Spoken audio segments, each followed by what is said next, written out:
Hello and welcome back to Adventurous Way. I'm Matt. And I'm Diana. And today we're going to be doing a wrap-up of Season 1 of our journey to visit all 419 national parks around the US. Now in Season 1, our focus really was in southern New Mexico and southern Arizona, with just a little smidgen in western Texas as well. So in Season 1, we visited 14 national park units. And of those, 7 national monuments, 3 national parks, 2 national memorials, National Historic Site, and National Historic Park. We drove over 6,000 miles and stayed in 29 different places, while boondocking 64% of the time and dry camping additional 18% of the time. So in this video, we'll go through all the national park units that we visited, and we'll fill you in with the details of the stuff that happened in between but didn't quite make it to our YouTube channel. We will also share some stats and things that we learned along the way. So just in case you're new here, let's give you a bit of a recap of how this all started. Dinah and I used to live in the Bay Area in California, and in July last year, July 2018, we decided to quit our jobs and hit the road full-time in our RV to go and visit all the national park units across the country. July 31st, we handed in the keys from our apartment in Fremont, California, and we became full-time RVers. It was pretty scary, but we made the leap and we jumped into it. From there, we drove straight from California down to Livingston, Texas, where Xscapers has their headquarters. And Xscapers is the organization, they're a big RV club, and we use them to establish our domicile in Texas, and they also help us with things like a mailing service and things like that. Yeah. Now, while we were in Livingston, Texas for about, 3 weeks or so, we made some big modifications to our RV. And in particular, we did a huge electrical upgrade. On our 25-foot travel trailer, we installed 300 amp hours of battle-borne batteries. We installed a 3,000 watt inverter, and we also installed a DC to DC charger that allows us to charge the trailer batteries from our truck whenever we're towing. And that install took us literally, 7 days? 7 days, yeah. 7 days of working in the August heat in Texas and the humidity. Climbing around under the trailer, feeding wires around, and we did the entire thing ourselves.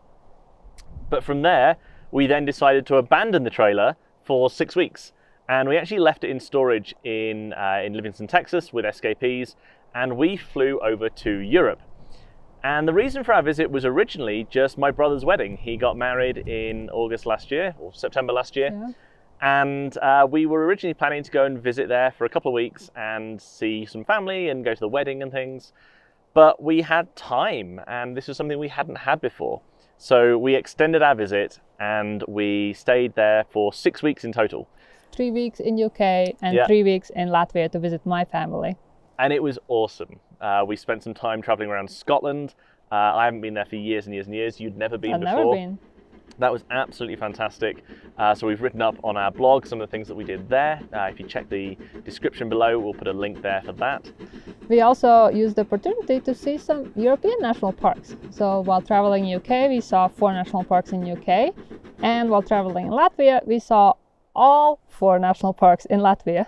Which is ironic, really. You think we set out on this journey to visit all the American national parks, and the first ones we saw were European. So that was kind of cool. But we eventually made it back to the US on October 1st last year, and that gave us just a couple of days to get a few things sorted before we had to be in Albuquerque, New Mexico for the Albuquerque Balloon Fiesta. So we did our drive back the way we'd just come from California, all the way back to Albuquerque, New Mexico.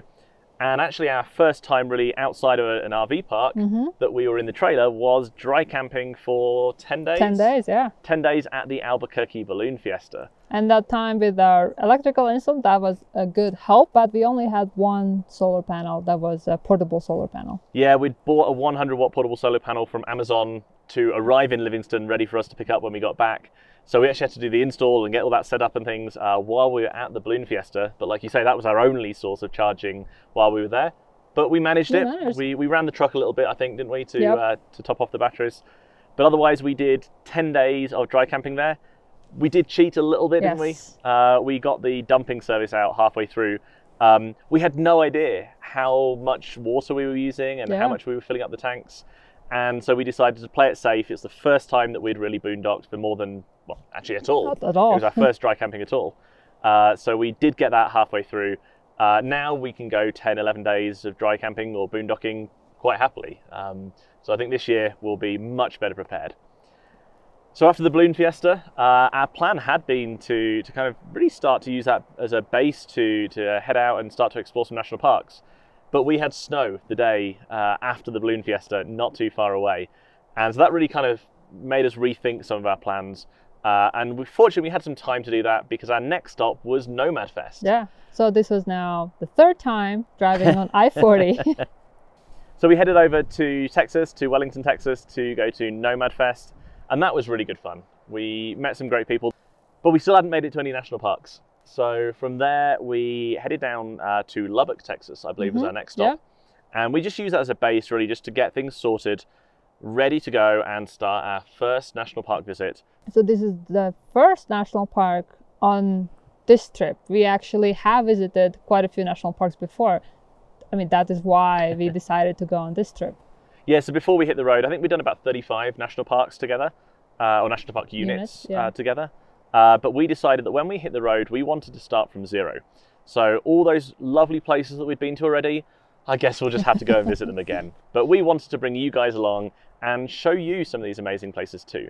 So yeah, Carlsbad Caverns was our first national park on this journey. So Carlsbad Caverns, #1. And we had never been to that place before. And it was amazing. I had never seen such big caves. Where I come from in Latvia, I mean, we have some things that we call caves, but they're not really that big. You'd probably call them wine cellars here. Probably. So yeah, it just was spectacular to see the caves. And we were really glad that we did ranger-led tours because we were able to see parts of the caves that you can't see on the self-guided tour. And we spent about 5 days there, and that was great to see the different parts of the caves. But if you have time just for one day, even that is worth a stop, I think. And actually, just while we were there at Carlsbad Caverns, we also did our first boondocking. Yeah. We'd done some dry camping, obviously, at the Balloon Fiesta and at Nomad Fest. But this was our first time boondocking, and we were completely on our own. There was nobody else around, and it was a really, really fun experience. We really enjoyed it. We were scared, I'm not gonna lie. Like, that first night, I went to bed, I had the keys next to the bed just in case I needed to set off the alarm. And coyotes howling. Yeah, really loud. And we were nervous, but we woke up the next day, we weren't dead. No one had come and like attacked us in the night. And I think that was just scary because it was new and different and unknown. We did get our first pinstriping on the trailer. That's true, yeah. There was a rough road getting in there. Yeah, and the brushes on the side were quite close to the road. But we made it in, and it rained during our stay there. Hard. And I'm glad we did not have to get out during those rains because the road was pretty bad. We were in four-wheel low trying to drag the trailer out of there. And yeah, it was, and that was after it dried for a couple of days. When we went in one time after we'd been, because we were in the cave all day. And we came out, we're like, it was blue skies when we went in, and it's been raining all day. And we got back to the boondocking spot, and I think it had been under about 6 inches of water in some of the parts of the road leading towards where we were. Yeah. And fortunately, most of it drained over the next few days, but it was a mess. So from Carlsbad Caverns, we continued to head west, and our next stop was Guadalupe Mountains National Park, another unit that we had never been to before.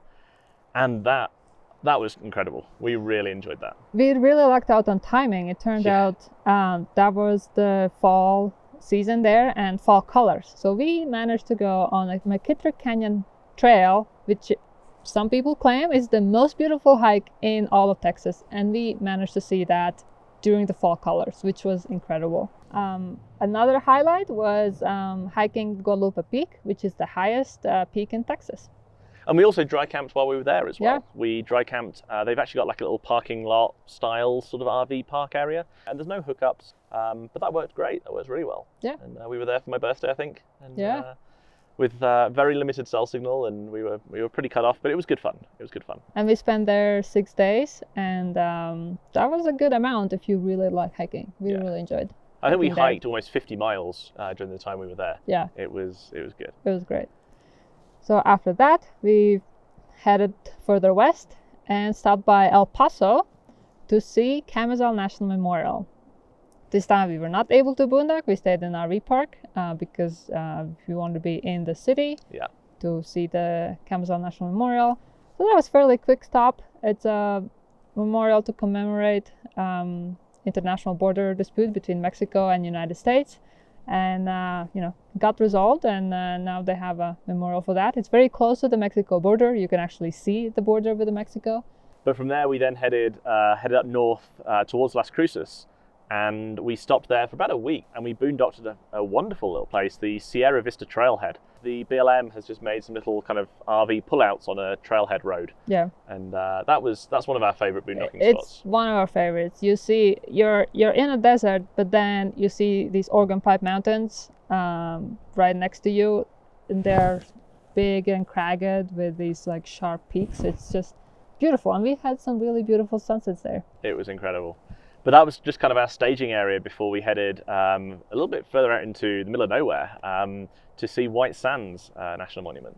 Now, White Sands we have been to before. Yes. We visited White Sands a few years ago, I think, on a trip. In fact, our first trip when we rented our RV, we went to White Sands. And White Sands is renowned for being a place where basically every car that's ever been made in the US has been taken to be photographed, because it's just such a beautiful, beautiful place. So it would have been rude for us not to take our truck and our trailer over to White Sands, and we took some wonderful photos there. And in fact, I think the photo on our YouTube channel is from there. It was really magical. And we boondocked at the Hohokam Air Force Base, just a couple of miles down the road actually from White Sands. And that was super cool. We spent about a week there, the week of Thanksgiving. Yes. So we spent some time exploring the White Sands and doing some hikes and some sunset trail hikes with the rangers and things. But we also had the opportunity to spend Thanksgiving right next to Hohokam Lake, looking out at these beautiful colours across the lake in the evening for sunset. And we also did a road trip while we were there, didn't we? Yeah, road trip to Cloudcroft and Sunspot Sun Observatory. Yep. And Smoky Bear. Smoky Bear. Yeah, that was neat. And then after that, we headed further west to Gila Cliffs National Monument near Silver City in New Mexico. And that was really cool to see. So these are cliff dwellings up in the cliffs, and we did some hiking and we saw the dwellings, and we really enjoyed the spot where we camped. It was Gila Hot Springs. It is Gila Hot Springs campground. It's a private campground, but it's right on the hot springs. So you can park your RV and walk 20 feet and sit in a hot spring.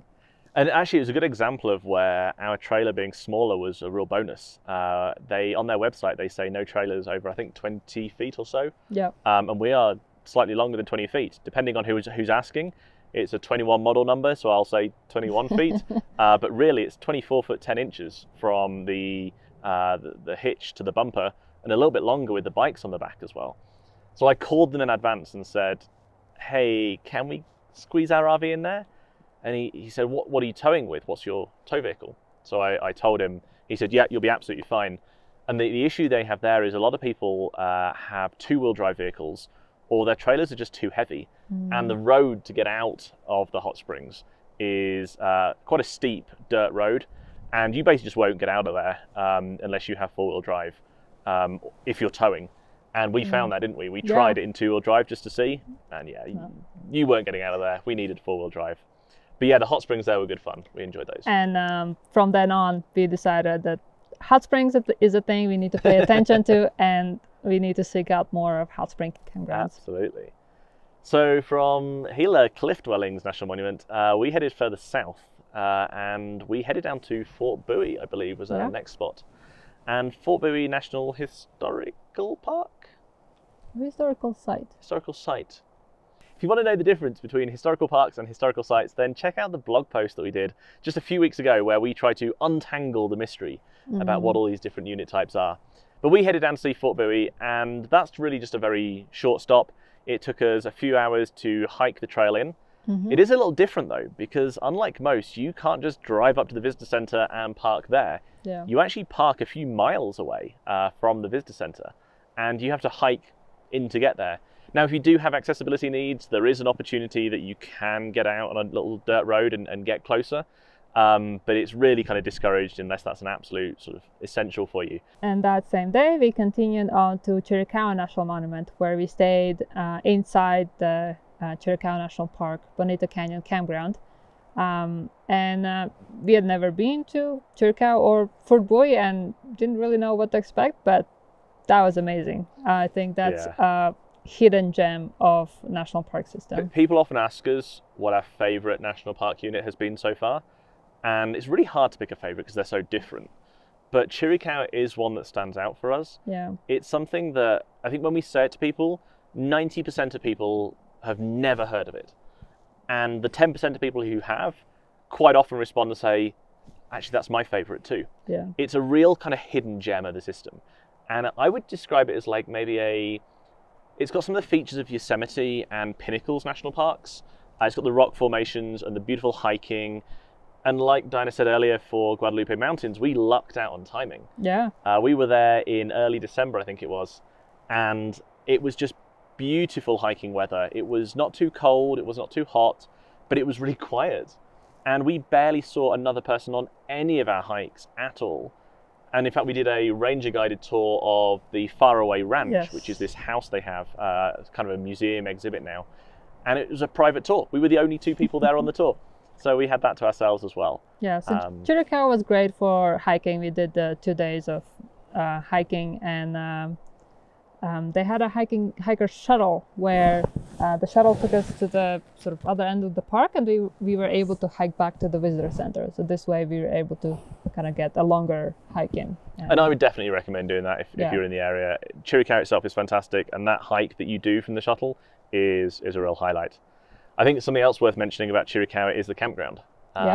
We were dry camping there again. You're probably detecting a theme here. But the really interesting thing about Chiricahua is the size restriction they have on RVs there. And they have a sign, and they post this on their website as well, no RVs longer than 29 feet. We're 25 feet, and I'll tell you, it was tight. It was tight. The problem is partly the spaces. A lot of their spaces are fairly small, and the one we were in, we were pretty tight in there. But the bigger issue is the road itself. There's a really nasty dip as you're driving through the campground that you have to. It's a loop. You have to go through there no matter where you're camped. And you just would not get through there with a bigger rig. Even our rig, with a high clearance, 25 feet with high clearance, even that was getting pretty close at the back to grounding out. So it's a paved road. It's not a dirt road. It's just a really nasty dip you have to go through. And I think that's just a theme that we've really noticed, is that the smaller your RV is, it kind of opens up more opportunities for you. So next, we headed further west into Arizona, and we did the Tumacacori National Historic. No, before the Coronado. Oh yeah, right. Coronado National Memorial. So the next unit, Coronado National Memorial. So another national memorial like Chamizal, but this one did have hiking and some trails and things there. Also had another cave. Yeah. We went into the cave there, a completely undeveloped cave. So you tell the rangers in advance that you're going to go in, just so they know. And then you go down, you take flashlights and things like that. Yeah. And we really enjoyed that. That was pretty awesome. And we only spent a day exploring there. We didn't spend long. It's not a big park, so 1 day was enough for that. But we did boondock there just for a couple of days before heading, like you say, to Tumacacori. Yeah. There wasn't any boondocking spots nearby, so we stayed in an RV park. And also, we'd been boondocking or dry camping since before Fort Bowie at this point. We hadn't made it to, I don't think, even a dump station since then. Yeah. So I think it was a case of like, we kind of need at least a dump station or some hookups. And probably charge up the batteries, because at that point we only had the 1 solar panel. Tumacacori National Historical Park. History about the Spanish mission that came through there, Francisco Kino, who came through the area, founded the mission, and the missions, actually, there were several missions that were created there. Really actually fun to not just see the building itself, but we had a lovely walk down the trail. Yeah, we wanted to hike from the Tumacacori to the town of Tubac. Yeah. It's about 8 miles, so we thought we would, hike there, have lunch there, come back. Actually, it might have been 4 miles. Yeah, 4 miles each way, I think. Yeah, 4 miles each way. But the trail was flooded, so it was like totally underwater. Like you'd have been wading through a foot or 2 of water. And unfortunately, that water actually, a little further upstream, it comes from a water treatment plant. So there are some notices around saying, like, do not sort of get in contact with the water at all. So wading through it was not something we wanted to do. Yeah, So instead we just walked as far as we could on the trail, came back, jumped in the car, and then went in the car up to Tubac. It's a really nice little kind of artist community, had a nice lunch and walk around some of the art shops, and I led Diana around with the promise of some chocolate, and very, very effective tool that it turned out. But all of this was just a few days before Christmas. And so we decided that we would spend Christmas up in Tucson, maybe an hour or so north of Tumacacori. So we drove up there, and at this time was when the news was kind of really big about the pending government shutdown. And so we knew we wanted to visit Saguaro National Park in Tucson, but it only gave us a few days before the shutdown was about to happen. Yeah, and with Christmas, it just wasn't enough time to see it before it actually shut down. Yeah, so we decided in the end that we spent a few days boondocking at Snyder Hill in Tucson, and then we jumped into Justin's Diamond J RV Park, just a mile or two down the road from there, which actually we'd stayed at before on that same trip when we rented the RV and visited White Sands. We'd also visited Saguaro National Park and stayed at Justin's Diamond J. But we stayed there for a few days over Christmas, which was great to have hookups, and we had a nice big Christmas meal. We cooked a lot. We cooked the English traditional Christmas food, and we cooked Latvian traditional Christmas food. We don't believe in compromising by like taking bits of. We just do both of the things. Yes. So we really made the most of that. So up until then on the road, it had just been the two of us. We had been traveling on our own. We'd met a few people at national parks and things, but we hadn't really made a community of friends or anything. So we were excited, but I think a little nervous as well, because for New Year, we drove all the way over to Quartzsite, Arizona to go to the Xscapers New Year's Eve meetup that they have in Quartzsite. And we were debating it a lot because next national park unit we wanted to go was Saguaro, so it would be kind of out of the way, go to Quartzsite and come back to Tucson area after that. But in the end, we decided it will probably be worth it. And it turned out it was. It really was. We had such an amazing time there. The Xscaper community that we kind of fell into is just such a cool group. And if you've not come across these guys before, Xscapers is kind of like a subgroup within the Escapees RV club that we're members of. And Xscapers is a group intended for people who work on the road, or at least are of working age.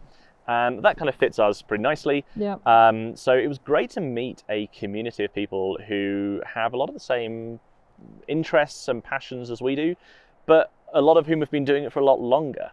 So we made some amazing friendships there that we still stay in very regular contact with these people, and it's great that we've just learned so much from them about the lifestyle. Plus it's a lot of fun, you know, they work hard and party hard. They play hard, they play really hard. So we went off-roading a couple times with them. We did. We probably off-roaded a little too hard as well. That's where we picked up a few of our flat tires from some over-enthusiastic driving. It was entirely my fault. I will put that out there. But they are a great group of off-roaders. They're really supportive, and they helped us out no problem.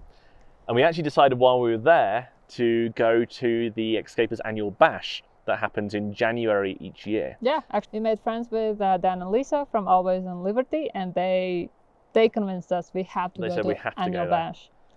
So we went to the annual bash up in Lake Havasu, and during this time the government shutdown was still ongoing. So we didn't really have an opportunity to visit the national parks, and we didn't feel it was right. I know some of them were open. We felt with what we wanted to do, we wanted to spend the time talking to the rangers and talking to the staff, and we didn't feel that putting a burden on the parks at that time was really the right thing for us to do. Yeah, we want to visit national parks responsibly. Yeah, and so we said if we can't visit the national parks, I guess we'll just have to have a party in the desert. So we headed up to the annual bash, and we partied for like basically another week with them, which was absolutely incredible.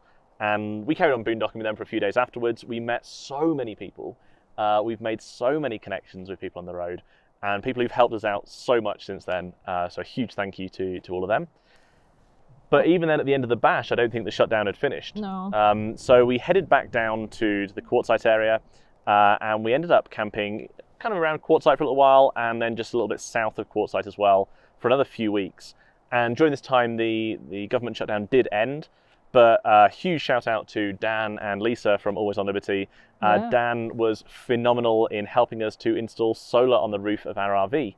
So right up until this time, all we'd had was the portable panel, and then the panels that we bought in January, just leaning against chairs just for the duration. One thing that we learned about shipping panels via UPS Oh yeah. We were in Lake Havasu. We called up UPS store and asked whether we can ship things there and pick them up from there, and they said yes. They said $5 for a delivery. Yeah, $5 for delivery. Not bad. And then when we went to collect the solar panels, and we ordered... It's an Amazon order that we'd done. Yeah, Amazon order with lots of different things, including solar panels. Yeah. Each solar panel in its own package. Amazon had broken the order down into nine different packages. Yes. And that $5 was not for the one delivery. It was for every single one of the 9 packages. So we spent $45 to pick up our Amazon order, which was super annoying. Yeah. But one of the things that we've learned since, those same solar panels are actually available at Walmart. So we installed 400 watts, 4 panels at the time. Later on, we installed 2 more, and we had those sent to Walmart. We bought them online at walmart.com, and that's then free delivery to Walmart, and they even put them on a cart and brought them all the way out to the truck for us. So top tip, if you want to buy anything bulky, check to see if it's in stock at Walmart or if they can have it delivered to a store. It's free delivery to a store and free pickup. Top tip. So then from Quartzsite, we headed back east towards Tucson area, where we camped at Gilbert Ray Campground next to Saguaro National Park West. And we stayed there because so many people recommended it to us, and it was one of the top campgrounds. It's Campendium's Camper's Choice Campground, I think, for 2 years in a row. Yeah, so we thought we had to try it out, and it was amazing. So we spent about 5 days in Saguaro National Park. We did hikes on both sides, Saguaro Park East and Saguaro Park West. And a bike ride as well. Yeah, one of those days we did a Cactus Drive loop in Saguaro East. And that was great for the first time, taking out our bikes and riding them together. That was the first time since leaving Fremont, California in July 2018 that my bike had been removed from the RV. Yeah, mine had been removed before, just like once.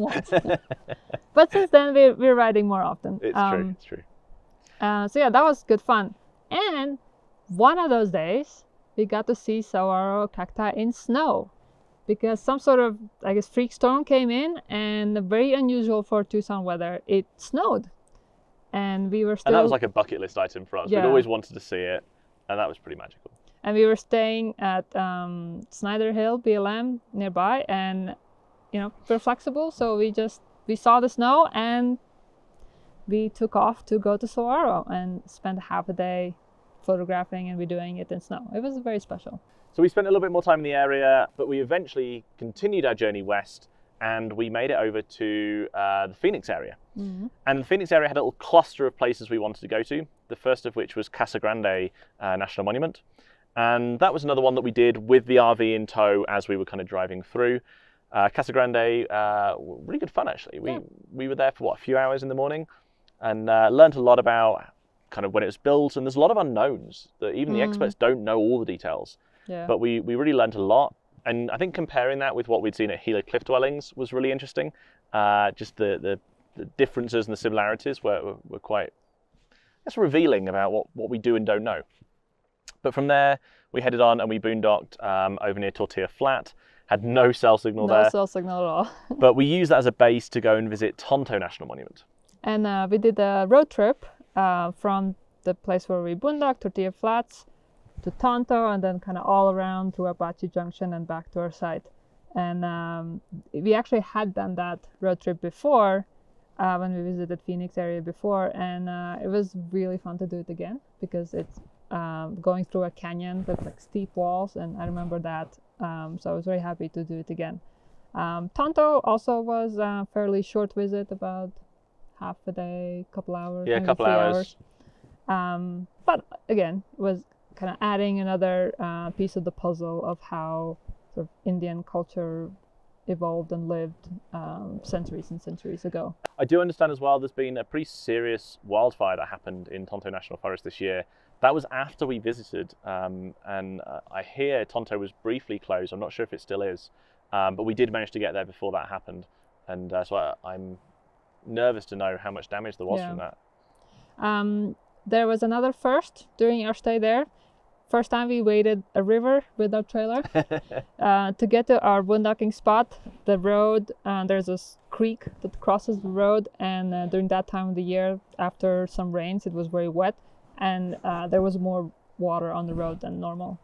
And at first we were nervous. We were looking at what kind of other cars were crossing. And it wasn't fast flowing, No. it wasn't too deep, but you're still a little bit nervous because it doesn't take a lot of water to really wash a vehicle away.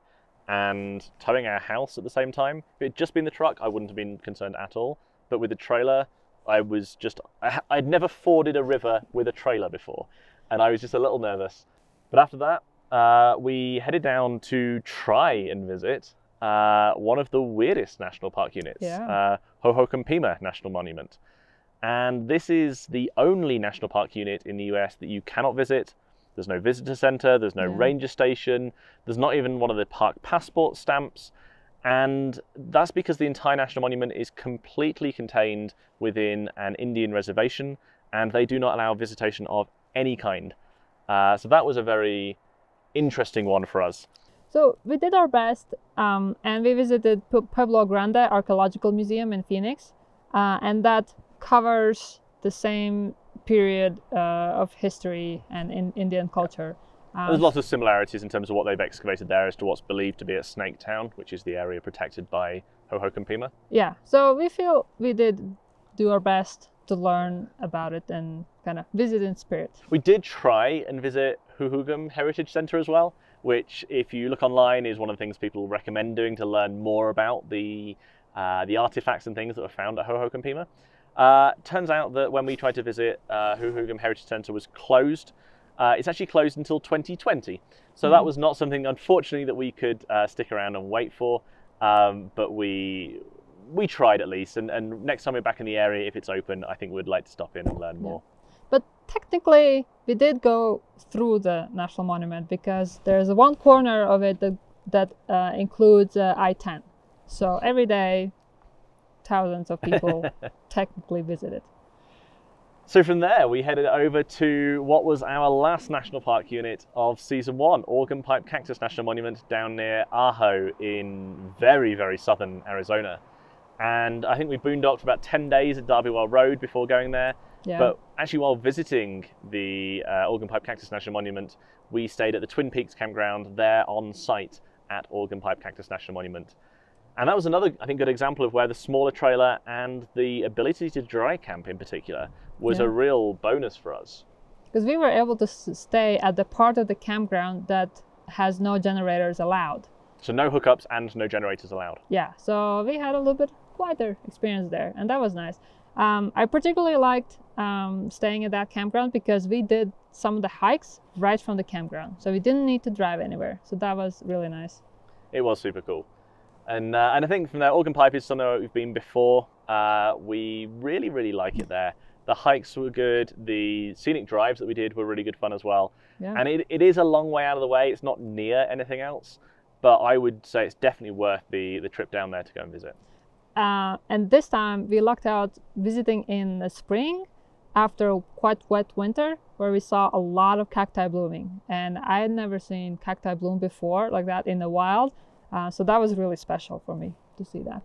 So if you've been following along with our other videos, you'll know that the Organ Pipe Cactus National Monument video is our latest video that we've shared. And that was back in April of this year. Yeah, so if you're new to your channel and you haven't seen these videos, there is a playlist for season 1, so you can binge watch right from the beginning through all the national park videos up till now. And our goal with each of the videos is to really not just show pretty pictures from each place. We want to inspire you to visit, but we also want to educate you. We want to show you what we learned while we were there and show you some of the highlights and some things that we really enjoyed and hopefully pique your interest enough that you'll want to go and visit too. The last thing we will do is share some stats. I have a data science background, so I'm always tracking everything and I just love looking at She stats. tracks everything. Please indulge me. I hope some of you will find this interesting. So inside the national park units, from the hikes that we did, in total, we did 122 miles of hiking in these 14 national park units. And we did 8 miles of biking, which was during the Saguaro Cactus Drive Loop. Then for some camping stats. So we do a mix of dry camping and boondocking and staying in RV parks. For this season, average nightly price, when you also include all the boondocking stays, was $7.34. Just not too bad. Our average length of stay in one place was 4.5 days. And a big part of that was because up until January, we had very little solar. We just had the 100-watt portable panel. So the only way that we could really recharge the batteries was either to go to an RV park and use their hookups or tow. So on our towing days, the charger on the truck would give us a big boost on the batteries. Yeah. And so therefore we didn't really stay anywhere too long because otherwise we'd run out of power.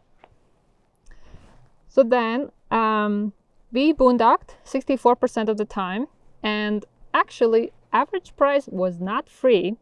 It came out to 37 cents a night on average because we paid for a yearly permit for Arizona State Trust land, which is where we stayed near Lake Havasu area.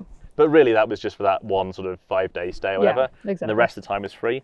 But considering we'd never boondocked before, I'm really proud of how much boondocking we were able to do. We've learned a lot since then as well about how to stay off grid longer and how to do it more comfortably and how to find spots better.